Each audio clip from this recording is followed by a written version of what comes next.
I'm bringing another episode of Road to National 2012. Today I'm going to be talking about the other dragon deck, which is Hieratics, I think. They call it Hieratics. I think they're Hieratics. Whatever. However they call.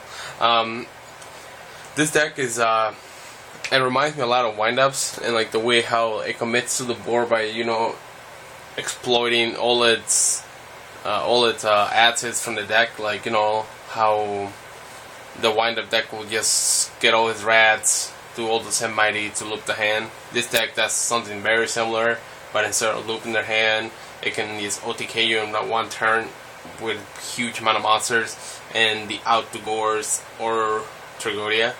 So, I'm not gonna go, I'm gonna explain some of it, because I know some people aren't familiar with a lot of the combos that this deck can do, and because people are mostly focused on like Chaos Dragons and Dino Rabbits and even Insectors at the moment.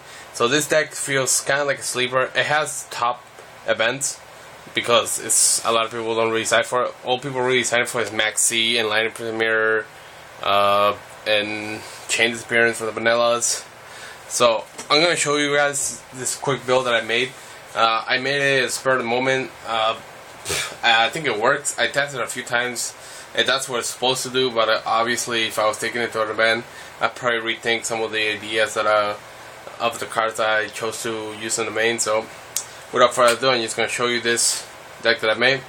I don't even know how to pronounce the one with the moon in the back. Netha, whatever. It's the 2001 that you cannot summon. Normal summon is the one that you can tribute a Hieratic from the field or your hand to pop a monster your opponent controls. So this is pretty much hand of 6 samurais. That's all this card can do. You would play a one-off just for that one ability that it has. So yeah, one of those. 3 of the assets. This is the guys you can normal summon, and as that goes down to 1,000. The fact is, you can select a vanilla monster that you control, and then till the end phase, you can all your heretic monsters that you control become that level of the normal monster. So you can turn them into a level 6 after you bring out vanilla. So that's what he does. He manipulates his level to go copy. So he's good for a normal summon. Then we have this Destinuit. It's the Cyber Dragon. This guy can't attack when it's special summon, but you special it when your opponent controls a monster and you don't. So that's basically what it does. It allows you to go off without using your normal summon. So you have to play 3 of those. And then we have the MSCs of the deck. 3 Sues. You tribute 1 from your hand or field to pop back rows. That's basically what he does. So basically, a lot of the combos just start with these 2. This is how you pretty much just get going. So you go special, and this, and then if you have something else in your hand, normal summon. And a lot of times, if you have the red eyes ready, you can OTK your opponents. I'm gonna play a few basic combos of this deck, but for now we're gonna keep going. I know you're supposed to play a Lost Dragon number 2. I don't have it on me, so I just have the Wild Dragon. It's pretend one of these is Lost Dragon, but yeah, it's we're supposed to run one Wild Tail Dragon and the other Lost Dragon. The reason why you do that is because you don't want to get Chain Disappearance for both of them, and you don't want your opponent to, if you're playing Prohibition, they can just Prohibition the Wild Dragon, and then you're not going to get the +1 of all the Heretic monsters, which is special summon a vanilla monster from your graveyard, deck, or hand, so you won't be able to bring either one of them. So Prohibition really actually hurts the deck if they know how to use it against you. So just watch out for people who are not playing Wild Dragon. I mean Lost Dragon and Wild Dragon together. 3 red eyes, because this deck really needs the extra boost of power to just explode. 1 Pulsar Dragon, because this deck and the Automate deck, the guy, the Send Mighty, the guy who brings out Dragon for the deck, you can literally bring this out, and if you already have this in your hand, you can set up the float just like Chaos Dragon does. So one of the Pulsar, it helps to give you float, just in case your opponent goes dark when you have a backup plan. 1 Gores.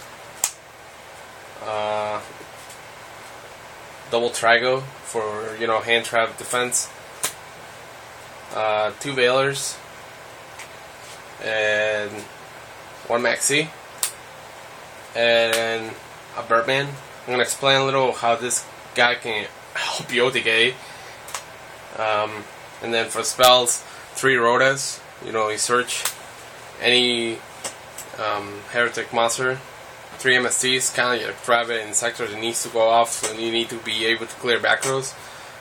2 monster slot. This is good because a lot of times you don't need your opponent and your monster in the graveyard, so this acts like an Star or as an additional summon. A lot of times when your opponent Veilers you can keep going with this, or if you just want to fish out that extra card that you need. So basically what you do, you target a monster on the field and the monster in your graveyard with the same level, and then you draw a card and you reveal it. If that card is the same level as the monster you reveal, you special summon it into the field. If it's not, you just add it to your hand. So it's technically like an Star, but you need to have the field set up ready. Double Pot of Duality, just to keep it consistent. I don't like the card D version because a lot of times you don't have stuff to, that you don't want to set, and so you're gonna end up losing a card.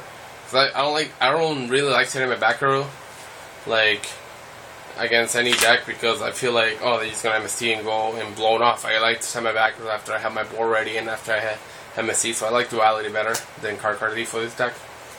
1 Econ because it helps the Heretics give you control of your opponent's monsters and get your effect to get your Vanellas up. So Econ makes a lot of sense in this deck. 1 Lance to protect yourself from like massive destruction after you commit to the board. Book of Moon, and you staples Reborn, Dark Hole, Heavy Storm, and for traps, Double Trench Trivias for equalizers. I'm debating on either double TT or double warning, or even decrease. But like I like TTs because they get the job done. A lot of times you set it up, you let your opponent worry about it. I was also thinking about Compulse because it's chainable. You want your opponent to use MSC and lose to whatever combination of decks you have. I don't have the extra deck complete because I really not focused on playing this deck. But for the most part, you play multiple Atoms, multiple Gaias, and then you play one of each of the 6s, Strike Bouncer, 4 Focus, Insector, Exobeetle, and all those guys. You do get to play a couple 5s because you have the Tragodia control with either one of the 5s. These 2, you can control the board with Trago, and you just copy 5s and make Tyrus or Adriates if you want to. Alright, so I'm going to show you guys a couple combos that I've, picked up in, my experience playing against this deck. So we're going to open with, like, a regular hand, a normal standard hand that this deck can OTK you with, which is Sue, Daphnes, and Red Eyes. So simple plays. Let me get this out. Let's say you're going first. Going second, your opponent set a back row. Let's say you drew one of your MSTs, you blow the back row, right? You go special. You tribute this, special that, vanilla, and then you copy, and then you overlay. I do have that. You Autumn, then you Autumn for Sue, special, Red Eyes, to special Sue. Now, a lot of people at this point, they usually banish the Red Eyes special list. A lot of times, if I don't have that play ready, I don't like to banish this, because essentially what you can do here is obviously you can overlay and then make another Sue, make another Autumn and go off from there. But we don't have the cannon, so you don't have a follow-up with the second Red Eyes you're about to bring out. So what I like to do in this scenario is this. Instead of removing this Red Eyes, I like to just tribute these 2 for the Red Eyes, because you have a normal summon at this moment, and then the Sue will get its effect, and you'll get your second vanilla up, and then from here you can activate the Red Eyes effect, bring in Sue out of the field, and then essentially doing the same thing.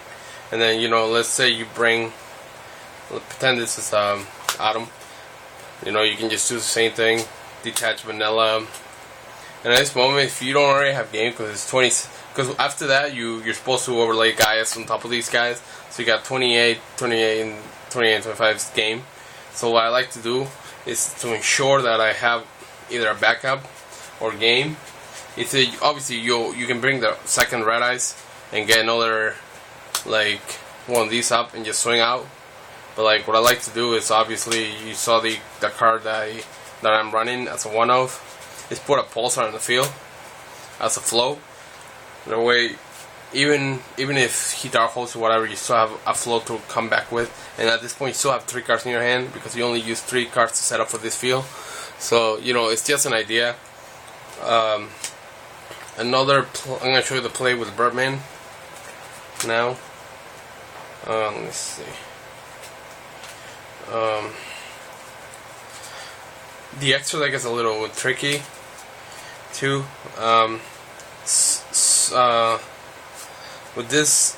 With the Birdman, you can actually start the same hand, similar hand going first, and you essentially, this will act as a red eyes, as you're about to see. So same idea. You MSC the back row, you go special, you could consider a monster or whatever, summon a monster. So you go tribute, special summon, overlay, autumn, detach vanilla, special red eyes from the deck, effect.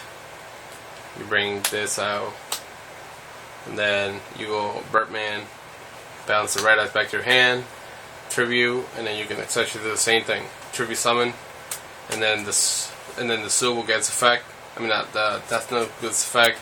Again, your no vanilla and your red eyes, and then autumn again, and then use autumn again, and you detach. And use same shenanigans, same ideal, same feel. Simple like that. So that's what Birdman allows you to utilize your red eye back to your hand, so you can push out like this. So that's another idea what this deck can do. Obviously, you guys can see that you have access to level 8 synchro monsters, because you can essentially get a board like this, and what you can make is I don't think I have one on me. It's the Boy Dragon. The one that came out in 10. It's like a Sheehan. If you have no cards in your hand, it requires a Dark Tuner, which that's no idea for this. If you have no cards in your hand, once per turn you're gonna get a spell trap your opponent activates. So it gives you that extra protection if you deplete your hand and you go set TT to lands. Now you have the Auto Heavy Storm, so it puts you in a good position. So that's Hieratics. I want to hear you guys what you think about this deck. It's obviously worth siding against because what all this shenanigans it can do. So just let me know what you guys think. Don't forget to like this video. I'm gonna try to keep up with my videos because I know Nats next week. So this weekend I'm gonna be going to locals. So I'm gonna try to post more videos. I know I've been been saying that for a while and I haven't really been delivering. So I'm gonna do my best to get some videos in before I leave for Nats. So till next time, Uber Zero out, and subscribe, pass this video around, and thanks for watching.